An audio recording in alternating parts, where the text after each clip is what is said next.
people. Yeah, regarding the funding from the World Bank for Vietnam to reform the administrative procedures, Mr. Habib, I know that in the March this year, the World Bank had approved the funding about $250 million for Vietnamese government to reform the administrative system. So, do you believe that the success of the funding program?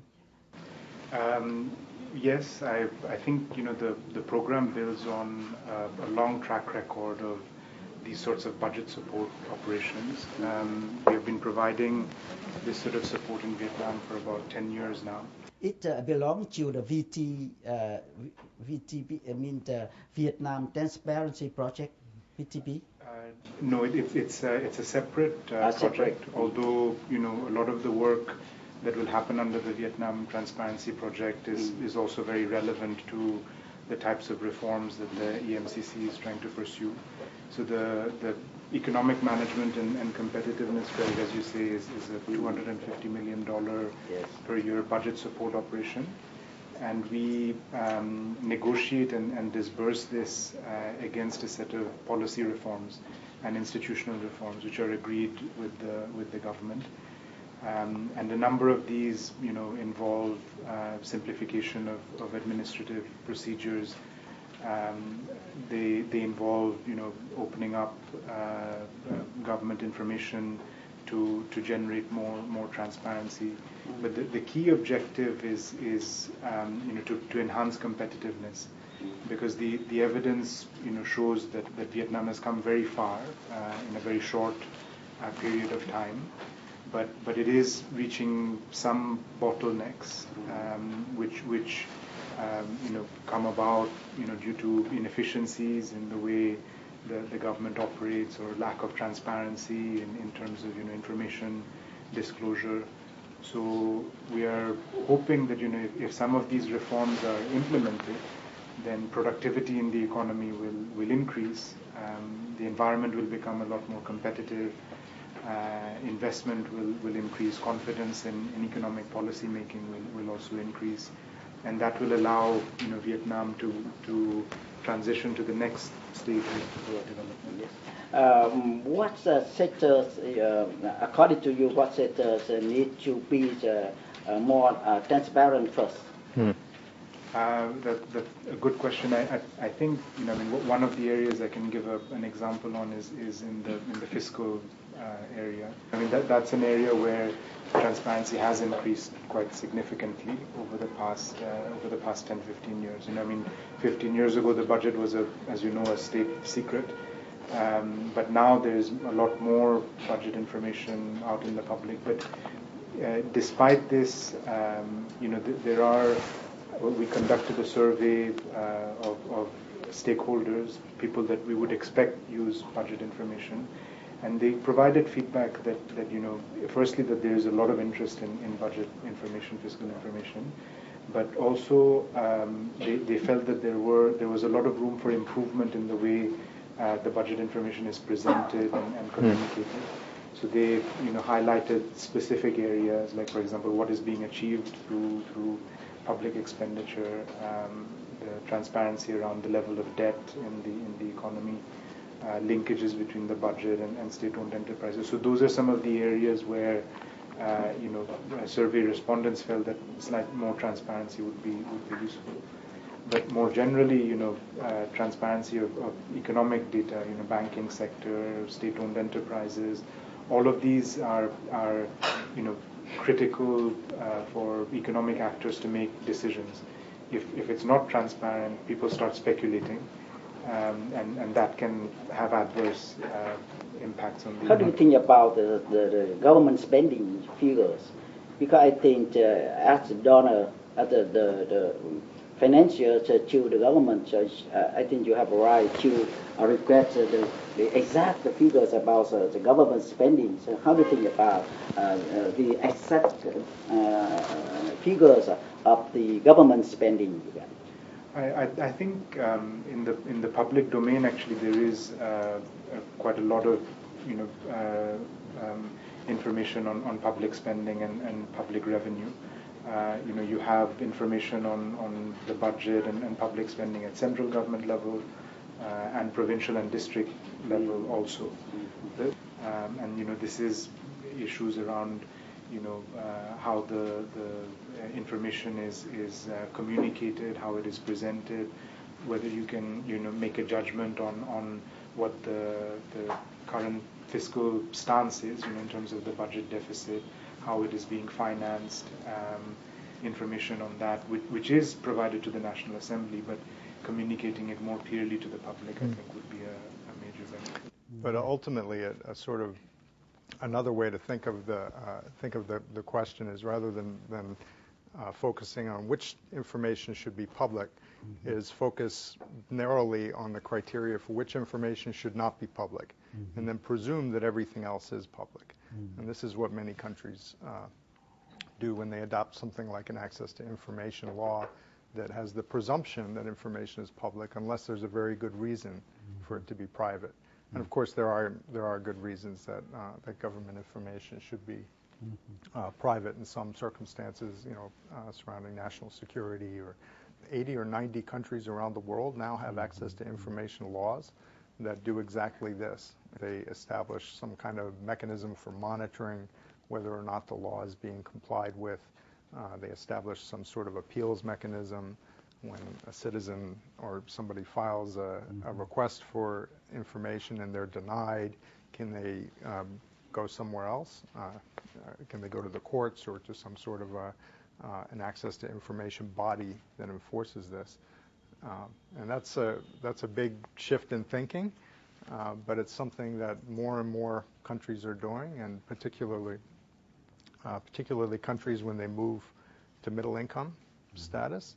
They see this as part and parcel of what it means to become a modern industrialized country, more open governance and better access to information, and so they move towards a legal regime that will support that. Cái xu hướng gọi là thông tin nó càng ngày càng công khai hơn. Cái đấy có, nhưng mà nó quá chậm. Nên làm ăn ở Việt Nam nhiều doanh nghiệp ta thấy cũng rất là khó. Họ phải tới nơi tới chốn rồi bằng nghe đầu này ngóng đầu kia rồi may đâu thì người ta mới quyết định làm ăn hay không, nên nó rất là chậm. Nói về tính công khai minh bạch thông tin thì tại Đức, chính phủ chúng tôi thường tổ chức họp báo 3 lần một tuần để công khai thông tin và số liệu. Khi có phản hồi từ báo giới và truyền thông, người phát ngôn viên sẽ đại diện đứng ra giải thích và làm sáng rõ những số liệu này đến với báo giới và thông qua đó gửi đến công chúng.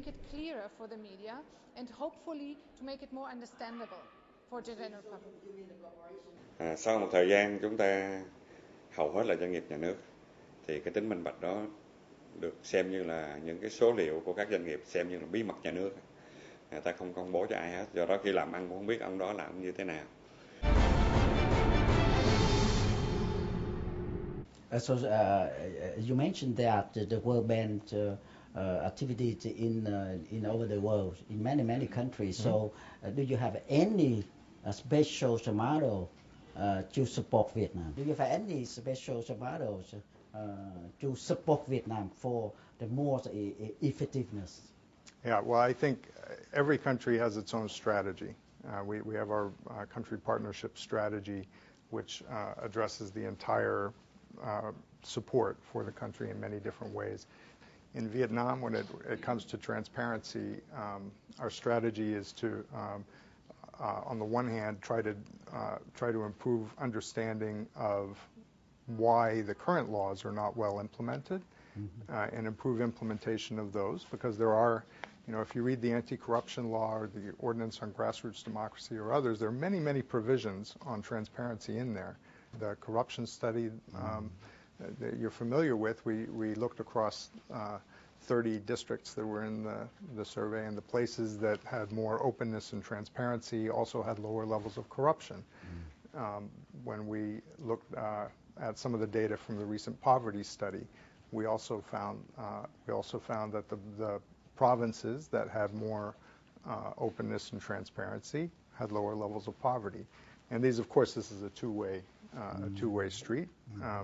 But clearly, modernizing means, in part, giving people more information on which they can make better decisions in their daily lives. Mm-hmm. That goes for citizens, that goes for firms, it goes for public officials as well.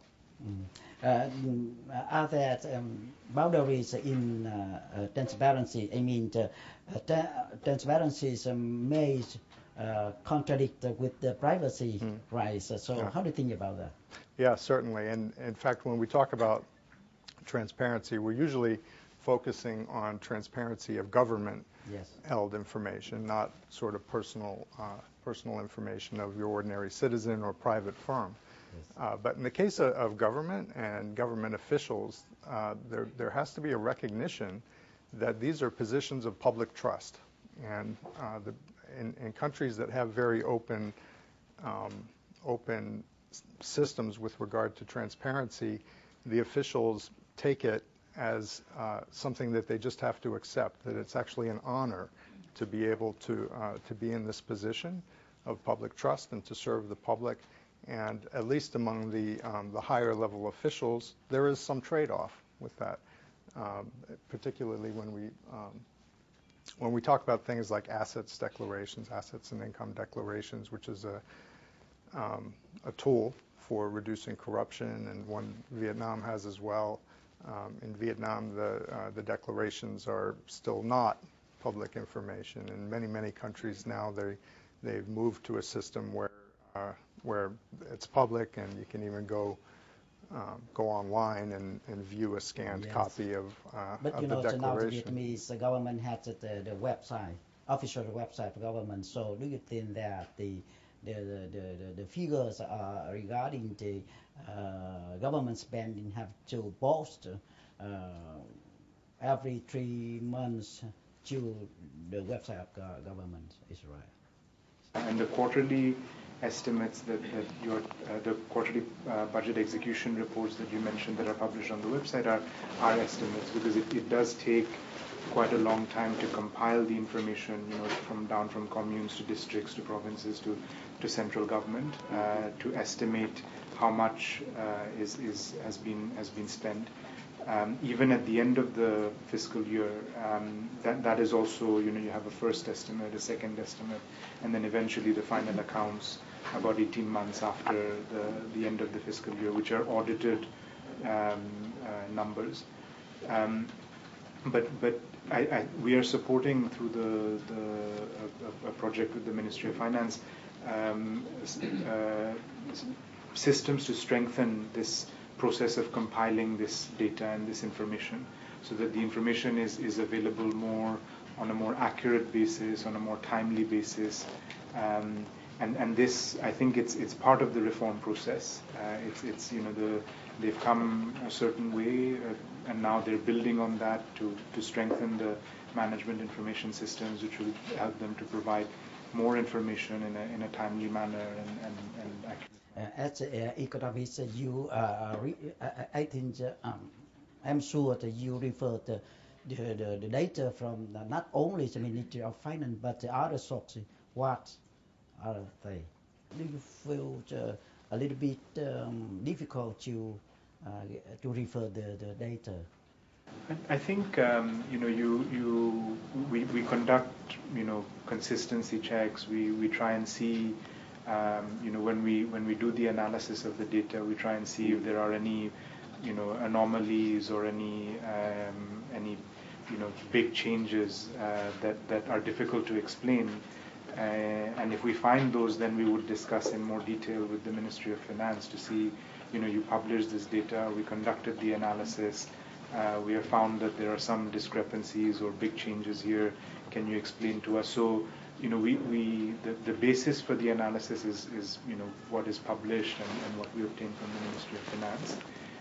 The method for checking the accuracy and the consistency is through our regular analysis, which we then check with actually not just the Ministry of Finance, we also have discussions with other development partners, including the International Monetary Fund, the Asian Development Bank, and others. And then we, even with the think tanks, in fact, that you mentioned, we compare our analysis to theirs and come to a conclusion.